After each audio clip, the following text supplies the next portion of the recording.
Thank you very much for joining us this afternoon. Now, the Accra High Court has granted the request of the Attorney General and lawyers for the NPP Ashanti Regional Chairman Wontumi for time to enable the parties negotiate a plea deal for the accused. Antwi Boasiako, also known as Chairman Wontumi, has been charged with defrauding by false pretenses, forgery, authorizing forged documents, and money laundering in a loan deal with the Ghana Export-Import Bank, Eximbank. He initially pleaded not guilty, but has also, through his lawyers, written to the prosecution for the commencement of a plea negotiation. Court Affairs correspondent Lord Eduasari will be joining us very shortly with the latest on this. Now, the two nurses arrested for their alleged involvement in the missing baby incident at the Salaga Government Hospital have been granted bail by the Tamale Circuit Court. The two were granted a bail of 150,000 cedi each with two sureties. They expected to reappear in court on the 9th of July. Meanwhile, family of the missing baby has given a 3-day ultimatum to the hospital management to produce the baby or have themselves to blame. During a peaceful protest to the hospital and police station on Tuesday, June 17, the protesters threatened to destabilize the peace of the hospital if the baby was not produced within 3 days. On Sunday, June 15, members of parliament for Salaga Zurera Ibrahim was chased out of the Kulpi community when she went to sympathize with the family. Now, let's bring you some more here. More than 4,000 people have reportedly been rendered homeless while rescue teams are searching for a man who remains missing after being swept away by floodwaters in the Aowin Municipality of the Western North region. Stay with us.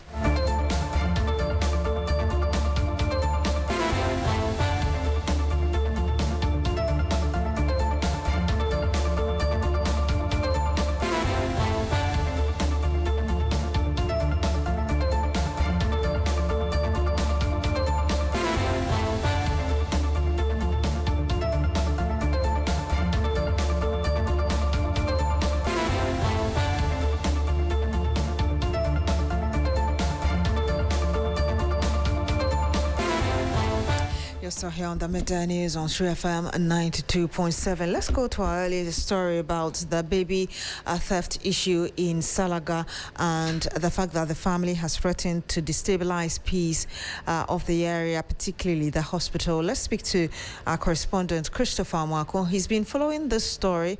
He joins us live on the phone. Chris, what can you tell us?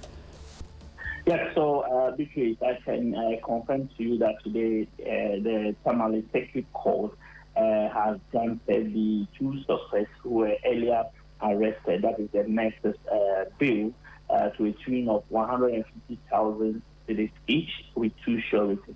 Now, the other issue has to do with the fact that back in Salaga community, the family of the missing baby are also threatening to destabilize the peace at the hospital if the hospital fails to produce their missing baby. And so the police have since come in on this particular matter because the youth of the Kuti community actually besieged the Salaga police station to register their displeasure over this matter.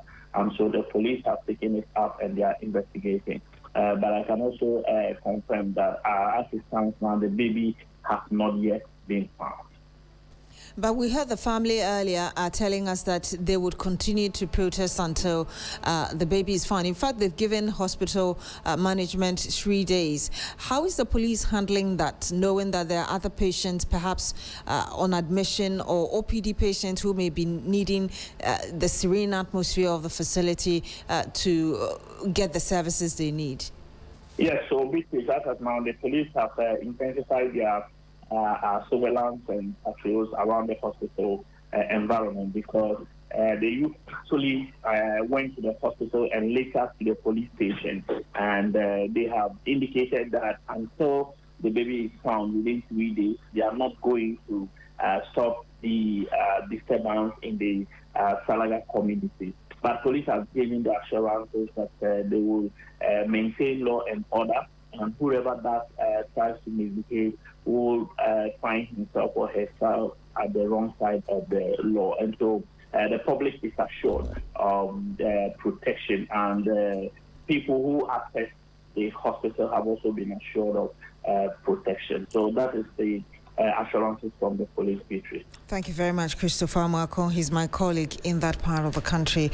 I was telling you earlier that more than 4,000 people have reportedly been rendered homeless, while rescue teams are searching for a man who remains missing after being swept away by floodwaters in the Aowin Municipal Assembly of the Western North Region. Communities across the municipality remain submerged after days of continuous rainfall caused rivers and streams to overflow their banks, forcing thousands of residents from their homes. The disaster has disrupted normal life, with schools in the municipal capital, Antwi, temporarily closed as authorities struggle to contain the situation. Matthew Ahiava is our Western North correspondent. He joins us live on the phone. Matthew, if you can tell us what NADMO officials have been saying about this level of devastation.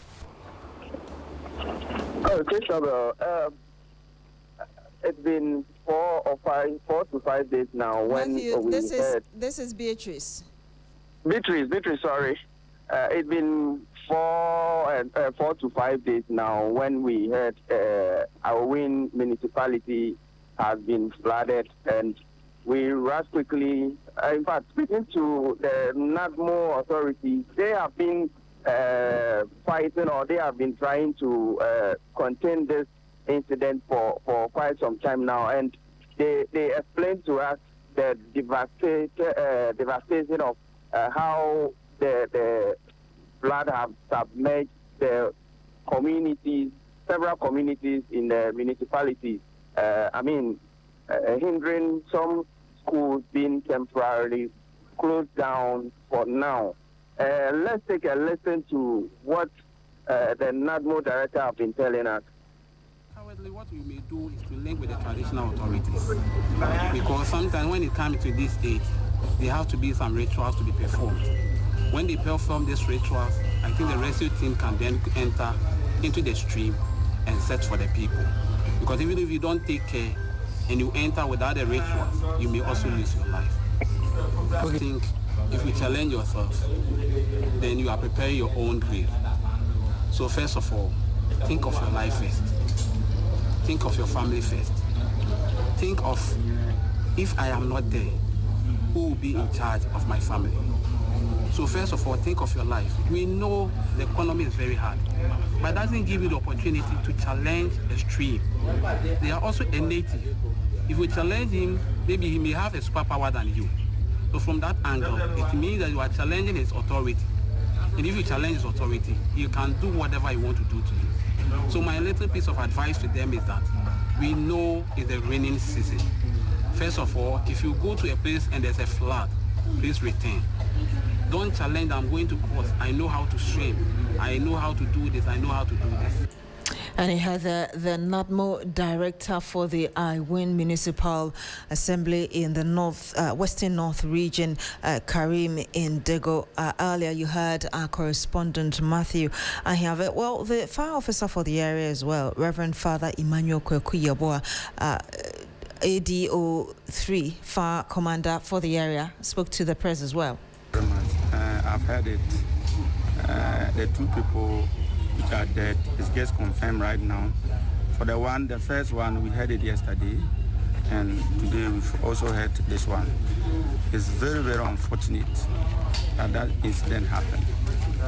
And in fact, we have been advising people to be careful in the water bodies, because when there's flooding like this, you can't identify whether this place is a hole or whichever, or which is the right place to pass. So it's very unfortunate that that thing has happened. So our condolences to all the family members. Thank you very much. You see, as of now, if you look at the water volume, it's too much. So if you are going there to rescue the person, and if you don't take care, you also be affected. So what we are doing now is we are collaborating with other agencies. As we move from here, I have to call for assistance from somewhere. even if there's a way that we can pass through to go and rescue the person, I think it's better for us to do that. And you heard there the Aowin Fire Commander, Reverend Father Emmanuel Yeboah. Now, the minority is alleging procurement breaches at the Ghana Gold Board, a development they say has cost some 9 billion cedi losses to the entity and is demanding questioning. Alexander Penyomarking, the minority leader, in calling for the chief executive of the firm to be summoned to answer questions on the alleged losses, stressed that the Gold Board must operate with transparency and not conceal the scale of its losses and challenges. Christian Yale is our man in Parliament. He joins us live on the phone. Chris, what more can you tell us? Obviously, this is not the first time the NPP is taking on the Gold Board, right? Exactly. We know that last year, one of the major issues they highlighted was the $214 million losses posted by the Bank of Ghana and Gold Board under the Gold for Reserve program. We know that at the time, the minority's position was that there should have been an ad hoc committee with subpoena powers, and then they wanted transparency on the fee structures as well as pricing formulas and other critical questions that they wanted answered concerning the Gold Board and then the Gold for Reserve program. We know the Gold Board reacted, and even the majority side rejected the claim of the losses and indicated that the losses represented a routine accounting or transactional cost and not trading loss. And so that was a clarity they sought to give. Now, yesterday, the minority leader, Alexander Penyomarking, indicated again that beyond what we have known previously, which the government side had attempted to explain, Gold Board is involved in some procurement breaches, and he wants the CEO summoned to answer to that. The majority chief whip, Russell Nelson Dafamapo, reacted to that. We can take a listen to both leaders and what they said. The issues at Gold Board, those issues smell. It stinks. Well noted. He must bring the chief executive of Gold Board here for Parliament to do the necessary inquiry. Mr. Speaker, that is my prayer. That is all my plea, because this is a government that is saying all over that it believes in probity and accountability. Probity and accountability, and there are 9 billion losses. So Gold Board procurement are not transparent, and Mr. Speaker, the public wants to know. Yeah. His agency serves under a certain ministry. So it is the minister who must come to respond to the questions. Speaker, so if the question indeed has been filed and directed at him, the minority leader should get the member to redirect the question at the appropriate ministry. But Honorable, the majority leader should desist from this often attacking the Gold Board and calling it all manner of names. Indeed, we are a product of probity and accountability, and we live by it. And so you heard Nelson Roxon Dapiamapo and also the minority leader Alexander Penyomarking. Christian Yale is still on the line with us. Chris, we do understand that the roads minister was also, there, spoke about certain contractors. What more can you tell us about that as well? Yes, one concern raised again by the minority was that there are, some of the road projects, especially the notable one, which is the Kaswa, Wija, Winneba, Cape Coast Highway, the works ongoing over there and the delays thereof, and also another major road corridor was the Accra motorway, the expansion project, and the Accra Pokrase Amasaman Road. In fact, the minister responded to a number of constituency-specific questions, but on the Accra Tema motorway and the Pokwase Road, he said that government as it stands does not owe the contractors working on the Tema motorway as well as the Pokwase highway. He says there is no outstanding payment certificate that government must honor. And so government would only urge the contractors to speed up efforts to ensure that some of these road networks are given the necessary facelift. We can listen to Kwame Gavin, Minister. Your Excellencies, the significance of this conference extends beyond the discussion.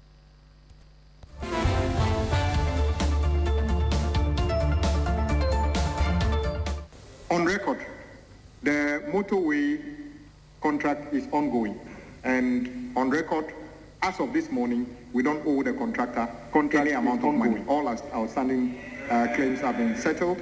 The same applies to what my leader is talking about, Pokwasi. As of this morning, I don't have a certificate outstanding on that project as well. We would endeavor to continue to encourage the contractors working on this project to hurry up. And you heard the Roads Minister, Kwame Gavin-Sagboja. Christian Yale is still on the line with us. Chris, briefly, what should we expect from the House today?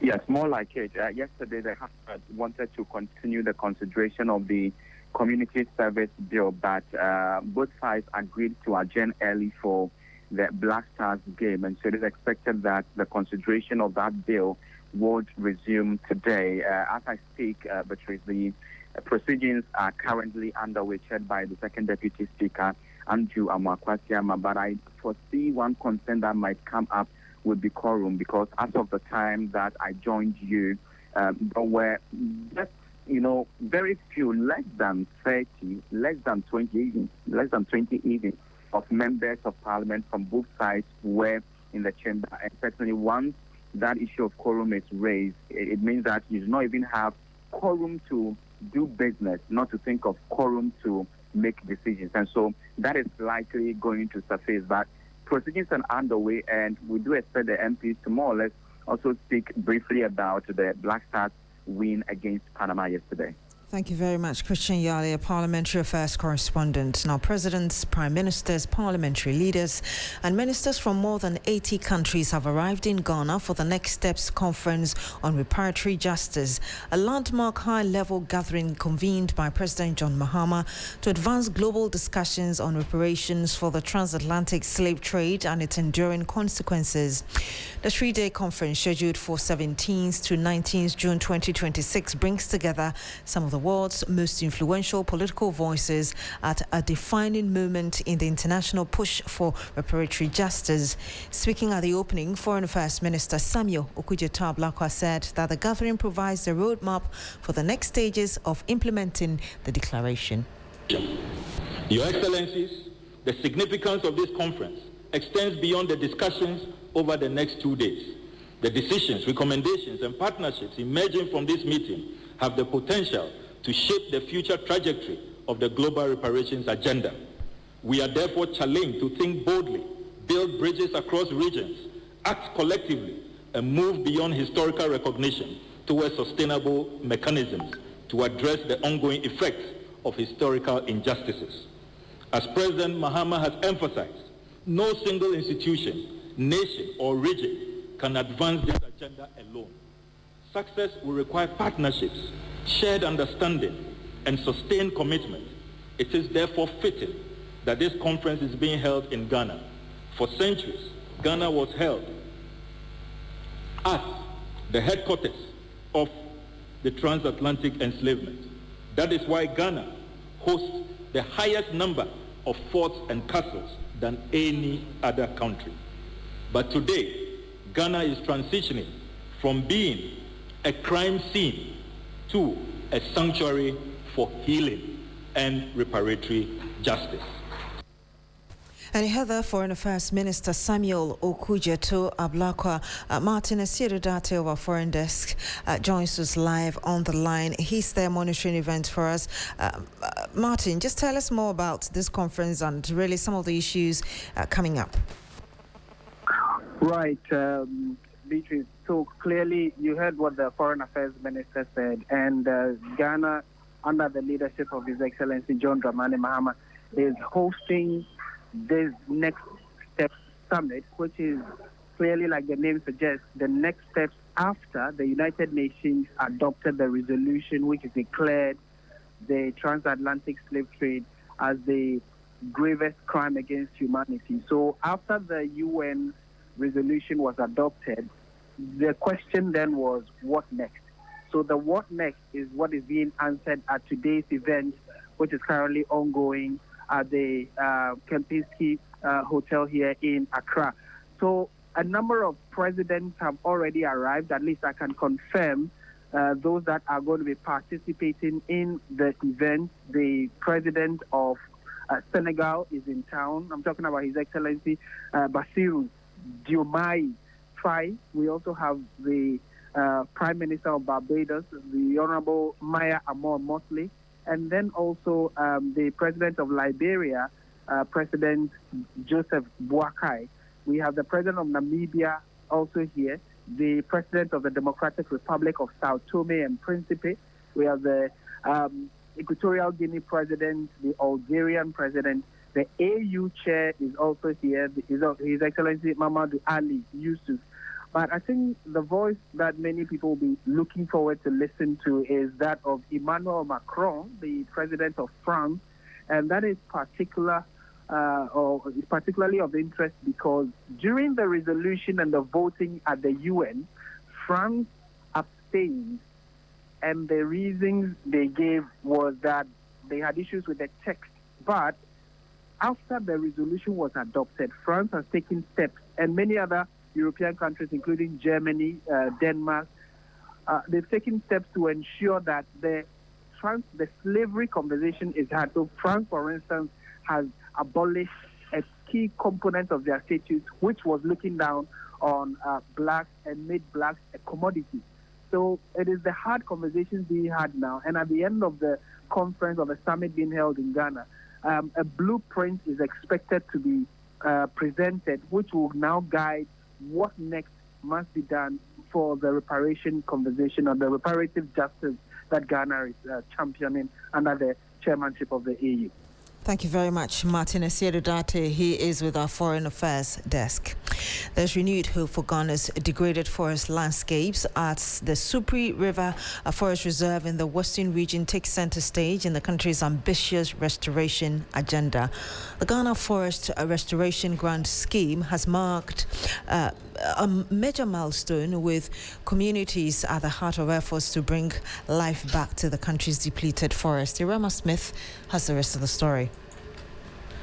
At the Supri River Forest Reserve, the signs of recovery are unmistakable.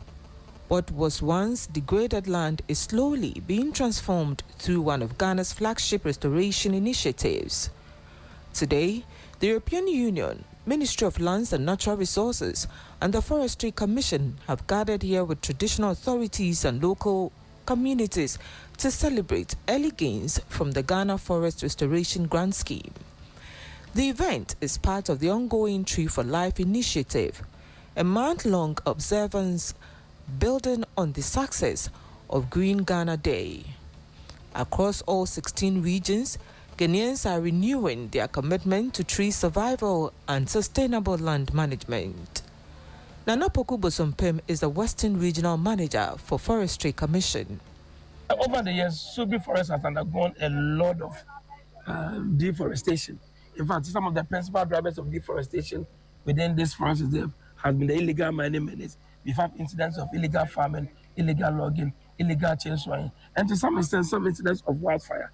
All these have impacted negatively on the health of the forest reserve. So for the European Union Forest Institute, Goshen, ProForest, and the allied NGOs who are all involved in environmental services, coming in to adopt about 135 hectares of degraded forest land, help the communities to plant up and restore. That is beautiful. I believe in time we should be able to restore the integrity of every degraded land. The grant scheme, funded by the European Union and implemented by the European Forest Institute, aims to restore more than 14,000 hectares of degraded land across the high forest and savanna ecological zones. But this is not just about planting trees. The projects are integrating livelihood activities including beekeeping, seedling nurseries, and community finance initiatives. because of the status of the area and because of the potential of activities that could be carried out here, the number of farmers that could be supported, the presence of women and youth that are also key to this project. And for their future, this is a success. The financial commitment is to the tune of 31st million cedis, Ghana cedis, 2.4 million euros. The Western Regional Minister, Joseph Nelson, says these projects are delivering lasting benefits.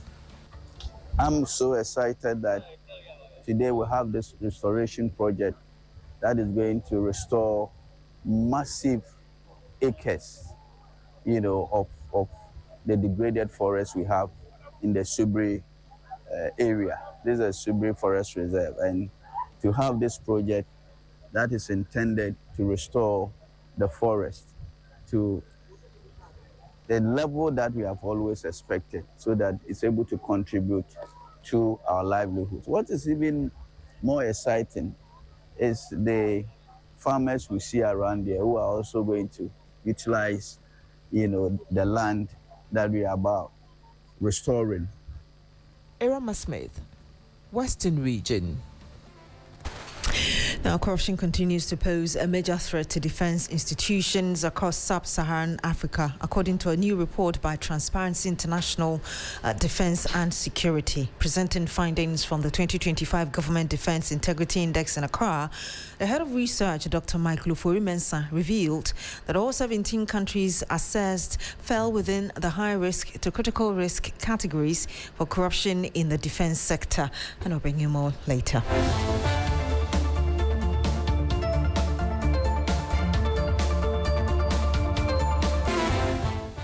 And that's it for the Midday News here on 3FM 92.7. My name is Beatrice Adu. Thank you very much for joining us this afternoon. Log on to 3news.com for more news.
Hello, good afternoon. Welcome to Business Daily on 3FM 92.7. Coming up in the bulletin, Ministry of Trade, Agribusiness and Industry says African Continental Free Trade Area can reverse Africa's 90% vehicle imports reliance by building continent into auto manufacturing hub.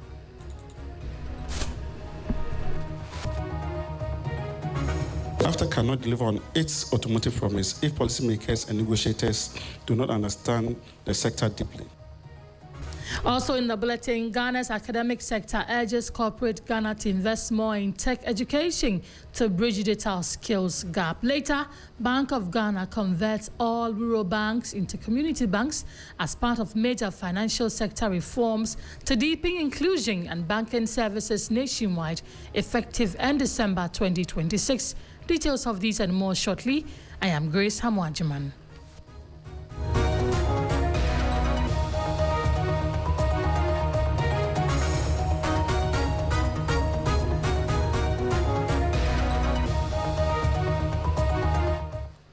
Many thanks for joining us. Let's begin the bulletin right here.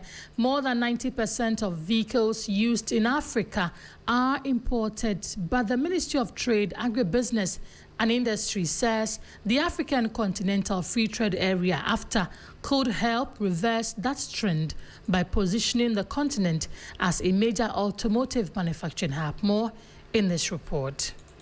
The AFCFTA aims to create a continent-wide automotive value chain, enabling African countries to specialize in vehicle assembly and the production of parts and components while trading more freely with one another. The initiative is expected to attract investment, create jobs, and reduce Africa's dependence on imported vehicles. Speaking at the opening of an executive short course on Africa's automotive value chain potential, on behalf of the Chief Director at the Ministry of Trade, Agribusiness and Industry, Acting Director for Industry, Kwesi Ofori Antwi, said industry players must stay abreast of developments within the rapidly evolving automotive sector. A single market of 1.4 billion people with a combined GDP exceeding $3 trillion provides a demand-side foundation for economies of scale that previously eluded African manufacturers. But the AfTA cannot deliver on its automotive promise if policymakers and negotiators do not understand the sector deeply. Meanwhile, Head of Development Cooperation at the German Embassy, Johanna Klotz, says Africa's growing automotive industry presents an opportunity for the continent to become a significant player in electric vehicle production. Africa can be more than just a sales market. It can be a production base with regional value chains. And you have even one big advantage over the German industry. By building a car industry focused on electrical vehicles from the start, you could leapfrog and be much more innovative than an industry that needs to reinvent themselves. Let's do some other stories now. Players in Ghana's academic sector are calling corporate Ghana to increase investment in technology education as part of their corporate social responsibility initiatives to help build a digitally skilled workforce for the future. The appeal comes amid growing concerns about the gap between the digital skills demanded by industry and those available in the labor market. Speaking at a forum on technology and workforce development, Dean of Students at the University of Ghana, Professor Rosina Tremartin, argued that stronger collaboration between businesses and educational institutions is critical to preparing students for an increasingly technology-driven economy. According to her, investments in digital laboratories, coding programs, artificial intelligence training, and access to modern technological tools would better equip university students with the skills needed to compete in the global job market. If you are given, you have to give back. You know, I think we don't really have that culture, but I think the more you give, the more you receive, the more your organization will become bigger. It's a principle of life. The call comes as stakeholders seek to improve access to technology and practical industry experience for students. The comments were made during the presentation of new laptops to selected beneficiaries of the JEQ Foundation's Ghanaian College and University Scholarship Program. Co-founder of the foundation, Dr. Elizabeth Kwanta, also called on corporate Ghana to prioritize internship opportunities for students to help develop a competent and industry-ready workforce.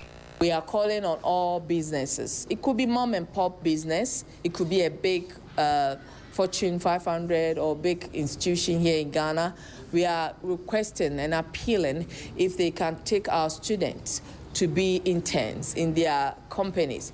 It could be non-paid, but of course they are struggling. So if you give them a little money here and there, that would be very good. That was a report on Ghana's education sector, urging corporate Ghana to invest more in tech education to bridge digital skills gap. This is the business news on 3FM 92.7. Let's do some more stories now. The Bank of Ghana has officially converted all rural banks into community banks under its revised microfinance sector framework. According to the central bank, this marks a significant shift aimed at strengthening community-level financial services and expanding access to banking across both rural and urban areas. Details in the following 3 Business News Desk report. The central bank says the move is intended to reposition the sector as a modern banking segment capable of delivering inclusive financial services to communities across Ghana. Under the directive, all existing rural banks are required to complete statutory name changes, corporate rebranding, and other regulatory adjustments by December 2026. The conversion comes as the rural banking sector marks 50 years since its establishment in 1976 to promote financial access in underserved communities. According to the Bank of Ghana, the sector currently consists of 147 licensed institutions operating nearly 1,000 branches nationwide and serving more than 80 million customers. The central bank believes the transition will strengthen community-level financial intermediation and support broader efforts to integrate more Ghanaians into the formal financial system. You're listening to Business Daily on 3FM 92.7. Meanwhile, Ghana Association of Microfinance Companies have issued an urgent appeal to the Bank of Ghana requesting a 3 to 5 year extension on the newly mandated capital thresholds. Under the central bank sweeping financial reforms, microfinance companies are required to transition into microfinance banks, which includes escalating their minimum capital requirements from the current 2 million cedis to an aggressive 50 million cedis by deadline of December 31 this year. Let's listen to board chair of the Ghana Associations of Microfinance Companies, Rebecca Adu. It is going to be an issue, first of all, to the institutions, in the sense that what BOJ is saying is that if you cannot find yourself a place in the reform, as in either migrating to a microfinance bank or a credit union or a community bank or last mile, and then you have to exit from the microfinance. If we are to move on to the microfinance bank, a whole lot is going to change. The way we go about our businesses, even clearing system, we are not used to that. We don't do that. We only do savings. But once you go up to that level, you are open to current account operations, clearing systems, and all that. We are not used to. All these are new things, and we'll need time to be able to adjust. Even if you take the capital out, there are a whole lot of things that are going to change, and we cannot do all of that in a year, like BOJ is requesting us to do.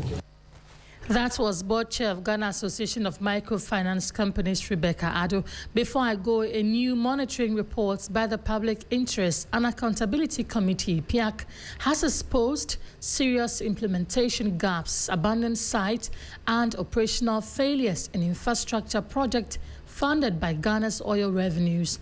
The inspection tracked state investments across the Eastern Volta and Oti regions. The following 3 Business News Desk report has more. The statutory exercise monitored various infrastructural projects funded through the nation's petroleum revenues. While some initiatives are actively benefiting citizens, several finished facilities remain completely idle. In the eastern region, a newly completed classroom block is sitting empty due to a massive bat invasion, alongside a severe shortage of teachers. Meanwhile, a critical Agenda 111 hospital project in Tiase has been completely abandoned, and a solar-powered water system has broken down. In the Oti region, market women are refusing to occupy newly constructed market stores because they are too small, while administrative delays have forced local staff to work out of half-finished staff bungalows. Over in the Volta region, a police post at the busy Aplao border is restricted to daytime operations only because it lacks electricity, water, and basic ventilation. In response, PIAC is demanding urgent coordination between contractors and local authorities to ensure petroleum revenues are not wasted on non-functional projects. That was a 3 Business News Desk report on PIAC inspection, exposing abandoned project and substandard work funded by oil revenues. That will be all by way of Business Daily on 3FM 92.7. For more business stories, please check out our website at 3news.com. My name is Grace Hamwajiman. Good afternoon.